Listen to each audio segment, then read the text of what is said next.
Well, stop me if you've heard this one before. There is no such thing as an overnight success, right? You may think that person who is so talented and so successful just rolled out of bed that way. But the truth is, it takes an awful lot of work. And we are going to, in the next 30 minutes, meet a local musician, recording artist, songwriter, teacher, student.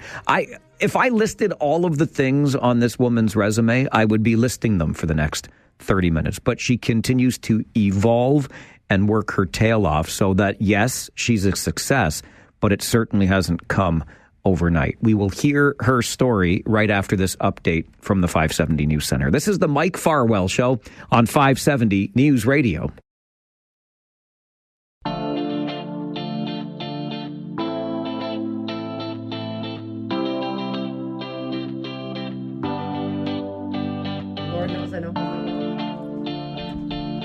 Well, I was telling you before that news update with Luke that there is no such thing as an overnight success. But there is success, and she is represented in the form of Amanda Kind, who sits across from me in studio here this morning. It is so nice to see you. Thanks for stopping by.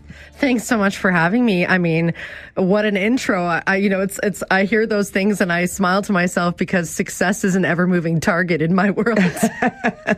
Well, listen, every time I go to anything in this community that is connected to music, I seem to run into you. You're either on the stage performing, behind the scenes coaching and guiding and mentoring. And as I've come to learn over the last number of weeks, you're also working on a master's, you're teaching at the university. And this is all happening for you, Amanda, kind of midlife. What led you into a different direction? What forced this or caused this evolution? I mean, I think I'm a prime example of somebody who was living what I would consider to be a really good life. And then I read this quote recently that said, good can be the enemy of great. And, for me, the pandemic was a big shift. Lots of things closed down and everybody is assessing their life. And I had the most hilarious, midlife crisis. And for me, and that meant I have to sing. And that sounds so funny, but in the music world, and I would say in other industries now, we're getting to a point where people have to make their living from multiple angles. And so I'm the person right now who is, some of my income comes from being a performer. Some of my income comes from recording and writing songs. Some of it comes from teaching. Some of it comes from running this choral business, KW Glee. So having my hand in multiple pots and doing many things is the way that I've been able to build a successful business in the arts. And it's such a strange thing because we still have this pervasive idea out there that if you get a degree in music or you get a degree in any of the arts or you go into the arts, you're going to struggle. And that, to some degree, I would say, sure, I've had some struggles, but I also have a pretty successful thing going on right now. And that is partially because of my creative training. And so I find myself in lots of conversations right now with parents talking to their kids about where they're going to go for university. And I can't say enough good things about studying music or studying the arts or being in those creative industries because you're building strategic skills that will help you in any industry. As well as being a singer, I'm a pretty great marketer, and that has a lot to do with my creative skills. I do all my own graphic design. I do all my own website updates. All those things are connected. I think you're not going to get an argument from me. I think we undervalue and underappreciate those arts degrees and what they can provide a student. Absolutely. I mean, it's just, what's top of mind for me is that Laurier announced yesterday that they're pivoting their music program to include many more genres of music and a bunch of business industry skills. And so we're seeing universities across the country make these shifts to kind of blend creative industries and business together, and also to expand the scope of what kind of music you can study. When I was, at the university age, the only music you could study was classical. And now, we're seeing universities like yesterday, Laurier announced you can be musical theater or jazz or pop or rock or country or classical, and you can do it all in the same building, which is pretty amazing. But those skills translate to all sorts of things. things. And I think people, and I hope if anybody is listening that isn't doing their passion right now and wants to be doing their passion, like I'm a great example of someone who's, I think, decided all of a sudden that it was okay for me to risk everything and leap forward. And I did that at 41. And all of a sudden at 42, I had a song on the radio and was gigging everywhere. And it's, you can do those things. They're just terrifying. And I think part of it is like getting used to the terror of it all. And I wouldn't say that fear goes away. Every week I do something where I look in the mirror and go, this could totally blow up rough. I want to talk about that leap and the terrifying nature of it, because even just thinking about it makes me a little bit uncomfortable. You were in a full-time job in the industry, right, with a great local theater company. Yep. So for those who don't know, I was the director of marketing at Drayton Entertainment for a long time, company that I love and loved working for, which made it all that much harder. Right. And so I think about myself in a very similar place, right? I love what I do. I am pursuing my passion. There is the security that comes with the full-time job in a big company, etc. I get nervous thinking about taking a leap, the likes of which you took. So what was that leap like? I think for me, it started with, what people call the side hustle or whatever. So I began teaching voice on the side and gigging on the side. And you get to a point where I've either built that thing up to a point where it feels like you could risk and jump. And I would say that's the path for people. You should be looking to do your passions on the side and building your skills to a point where you have a decision to make that seems viable. Because we can't just drop everything in our lives and leap toward a passion without some kind of roots being built. And so what I did was build the roots until the tree was so big that I had to decide where I was going to go, because my side hustle was so big that I couldn't do both things and have time to sleep. So I could no longer be up until 3:00 in the morning and then get up and go to work and do my best work.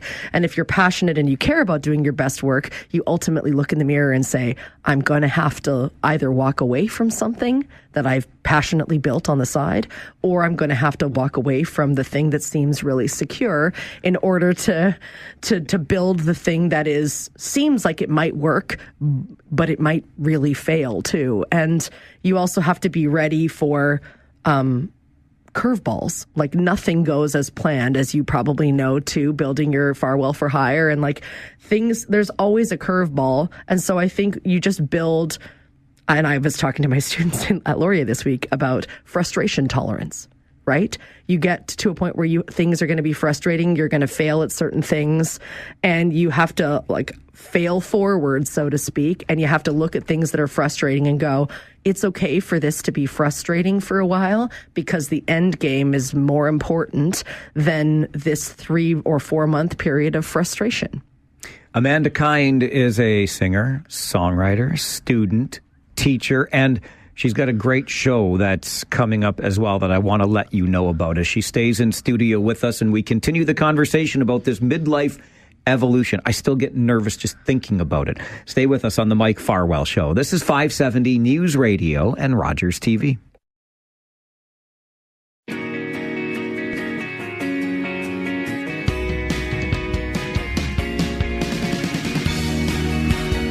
Amanda Kind is in studio with us this morning. She's a singer, a songwriter, a student, a teacher, a business person, a success in every sense of the word, certainly from where I'm sitting. Is there a part of that resume, Amanda, that you prefer one over the other? Do you like being a student, a teacher, a singer? I think for me, I actually enjoyed the bouncing around. I have ADHD, so I'm someone who likes to do many things. The leadership piece of it is probably the most fun part of it for me. And, we were talking on the break about, how you manage this many different roles in your life. And part of it for me is assessing what I'm good at and allowing the people who work with me to do the parts that they're good at. When I'm running an organization like KW Glee, there are 400 and something families involved and 14 different teachers. And if I tried to micromanage every part of it, it would consume my whole life and I would have no time to sing or songwrite or do anything else. One of my jobs as the leader is to look in the mirror and say, I'm not good at everything. This person is way better at this part of the job than I am. And so I'm going to empower them to do their job so that I have time to do other things. And so I've really enjoyed being in the master's program at Laurier in the last 12 months, studying, not only how to be a better musician, but mostly how to be a better leader in the music world. And part of that is just assessing, like I said, what I'm good at and what other people are better at than me and letting them do their jobs so that the machine can work together in the most efficient way possible. We were one of those 400 plus families in KW Glee until our daughter aged out. When you think back on the growth of KW Glee, could you ever have imagined when this idea was first conceived what it would grow to be? I could never, ever have imagined it. And I think we've had many what I would call frustrating periods of growth where the growth expanded beyond what we were able to manage. And those were times when I had to look in the mirror and ask myself how best to grow this. And it usually meant hiring people and spending time talking to them about how to do the job. And, in this case, we're working mostly with kids. We do have an adult group now, but placing the kids' interests before anything else. I think one of the reasons we've been successful is that the number one purpose and reason for doing the work is the kids. And I ask them a lot of questions about how they enjoy their experience or what they want. And so they are the driver of the reason why we make decisions. And that helps me retain loyalty and build the group because the kids are really actively involved in how we do things. Since our daughter aged out of KW Glee, I most often see you now from afar. You're on stage singing in the way that only Amanda Kind can, and I get to be in the audience. Next Saturday, the 19th, Time of My Life, the Greatest Duets in concert, and you and James Downham together for a show. Yeah, James Downham and I have formed a country duo, and we were both solo artists, and we still are kind of solo artists, but we've released a bunch of duets together, and they've been really successful. And so sometimes we gig together, and it's been more and more often in the last couple of years. And anytime we sing I've Had the Time of My Life from Dirty Dancing, people go wild. They leap out of their seats. And so we've put together this show of all the greatest duets throughout history. So it's a 2-hour show packed with everything from, Fleetwood Mac and Dolly Parton and Kenny Rogers and, Johnny Cash and June Carter Cash to, the current stuff like Lady A or Shallow. And we're doing it at the Conrad Center on, like you said, October 19th at 7:30. And we're really excited to entertain everybody. And we'll be doing our own original duets too. It's not like a tribute show. I'm not going to be wearing a Dolly Parton wig. I would look so bad as Dolly Parton. We're singing the songs as ourselves. And there's something really heartwarming about singing the material and kind of hosting the show and talking about the songs. We've been rehearsing together, and I'm really, really looking forward to being on stage with James and a full band. We have some of the best musicians in the country backing us up. I think it's just going to be a really fun time together. And I love all those songs. I'm a sucker for Shallow and Don't Stop Believin'. And we're even going to do a little medley of some Disney tunes that people love, like A Whole New World and the Beauty and the Beast theme. So it's going to be really cool. Conrad Center is a beautiful space in downtown Kitchener, which just makes me think of venues generally. How are we doing? I feel like there might be a link or two missing in our venue space. Oh, you're absolutely right. There's a huge venue gap. Kitchener-Waterloo is packed with arts offerings and music offerings. People don't know this, but Waterloo Region is becoming a music mecca in Canada. There's a commercial studio being built in North Waterloo, so that's called Rupert Street Recording. That's going to be attracting big artists into our town.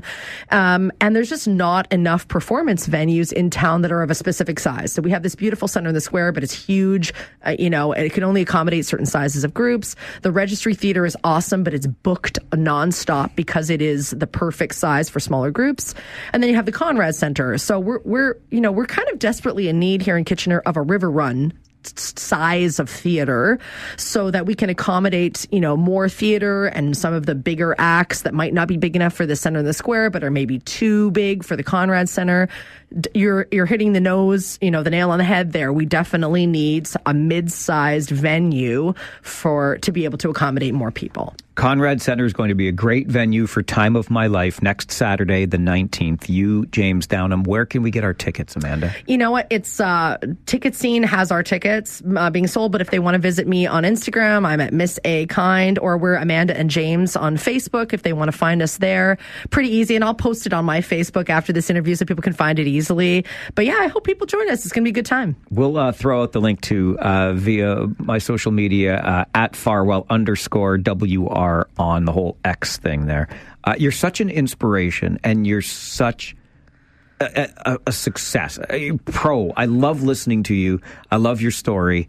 Thanks for stopping by. Oh, thanks so much for having me on and letting me chat about things today. It's so good to see you. Amanda Kind joining us in studio. Go see Time of My Life, the Greatest Duets in concert next Saturday at the Conrad Center in downtown Kitchener. This is the Mike Farwell Show on 570 News Radio and Rogers TV.